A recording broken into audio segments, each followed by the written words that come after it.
यह शिक्षा हमारी सबसे दुश्मन है। यदि हम शिक्षा प्राप्त करके परमात्मा की खोज नहीं करते हैं तो यह शिक्षा व्यर्थ है। इस शिक्षा ने हमें अहंकारी बना दिया और मर्यादाहीन बना दिया, माया का अधीन बना दिया, माया ही जोड़ना एक उद्देश्य मान लिया। कोई भी बच्चा शिक्षा ग्रहण करने के लिए घर से चलता है, उसका उद्देश्य यही होता है, बड़ा अफसर बनूं, घनी कमाई करूं, 2 नंबर की घनी करूं। वो कौन सी ट्रेनिंग है जिसमें तनख्वाह से अतिरिक्त और मिलती है? रिश्वत घनी।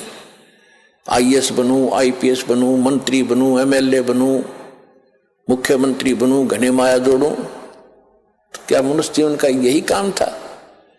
ये कार्य तो एक गोबर का भूंड करता है, गोबर का भूंड। अगर हमने यही काम के लिए मनुष्य जीवन पाया है तो गोबर का भूंड कैसा होता है? खेतों में पशु गोबर करते हैं और उसको भूंड होते हैं, छोटे छोटे जीव होते हैं, और वो क्या करते हैं, उस गोबर को निकालते हैं, उसमें से उसके गोली बनाते हैं, गोले छोटे छोटे, और उसको धका के उसको रोल करके अपने बिल में भर लेते हैं। उस बिल को गहरा बनाते रहते हैं मिट्टी से खोद खोद के, और उसको गोबर को ठोक लेते हैं गरोले बना बना के, वो गोबर खाते हैं। तो वो व्यक्ति, वो प्राणी वही होते हैं जो मनुष्य जीवन में माया जोड़ जोड़ जोड़ जोड़ कर बैंक भर ले, कोठी बना दे, बंगले बना ले। फिर वो क्या करते हैं, वो हमने देखा कई बार। हम क्योंकि दास का जन्म किसान परिवार में हुआ, खेतों में जाना पड़ता था, पाली भी गए कई बार पशुओं को साथ के साथ। तो वो दोनों पति पत्नी भूंड गोबर को इकट्ठा करते हैं, अच्छा मोटा गोला बनाकर उसका, और फिर उसको दोनों धका कर ले जाते हैं, एक आगे से एक पीछे से, और मंडे रहे इतने गो पूरा ना खत्म कर लें, कहीं और ना ले जा और कम पड़ जा। और कभी कभी भैंस या गाय के पैर के नीचे आके वो दोनों ही मर जाते थे। वो गोबर धरा धरा रह जाता, इकट्ठा करा करा बिल में। तो यदि हम मनुष्य जीवन पाकर भी इससे काम लगे हैं, ये मंत्रियों के आप सुनते हो कि क्या इनके कैसी लीलाएं आप सुन रहे हो, किसी पर इतने घोटाले का आरोप है, किसी ने इतने पैसे इकट्ठे कर लिए, और ऐसे ये मंत्री, मुख्यमंत्री, प्रधानमंत्री, कोई हेलीकॉप्टर के उससे दुर्घटना से मर गए, कोई बीमारी से, कोई किसी और हादसे में मारे गए। वो गोबर जो इकट्ठा कराया था सारे जीवन में, वो धन वो यहीं रह गया, कोई ना जाने कौन बरतेगा। और वो भाई की तरह गधा बनकर जिस जिस से वो पैसे ले रखे थे सबके पूरे करेगा, रोएगा असंग जन्मों तक।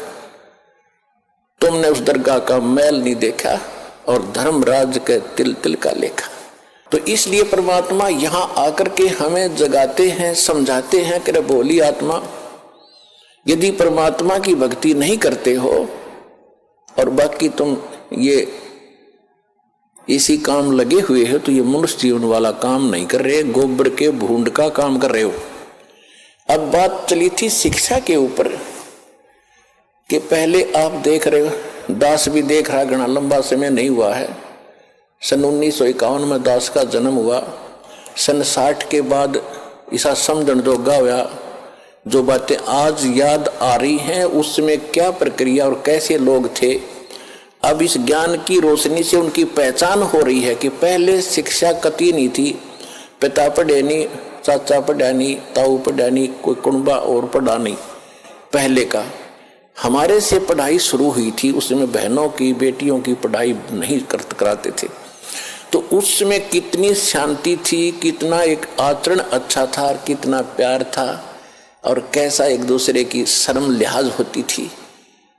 बड़ा व्यक्ति चाहे किसी भी दूसरे गांव के दूसरे कोने का भी क्यों ना होता, अगर बच्चे थोड़ी बहुत शरारत कर रहे होते तो उसको देखते ही बंद हो जाते, भाई ताऊ आ गया।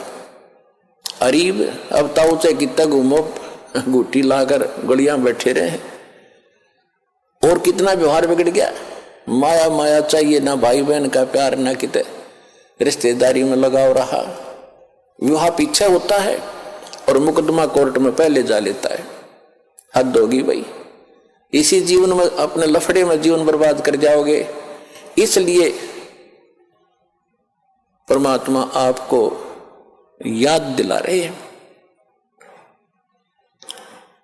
कि मानुष जन्म पाय कर जब नहीं रटे हरि नाम, जैसे कुआं जल बिना फिर बनवाया क्या काम।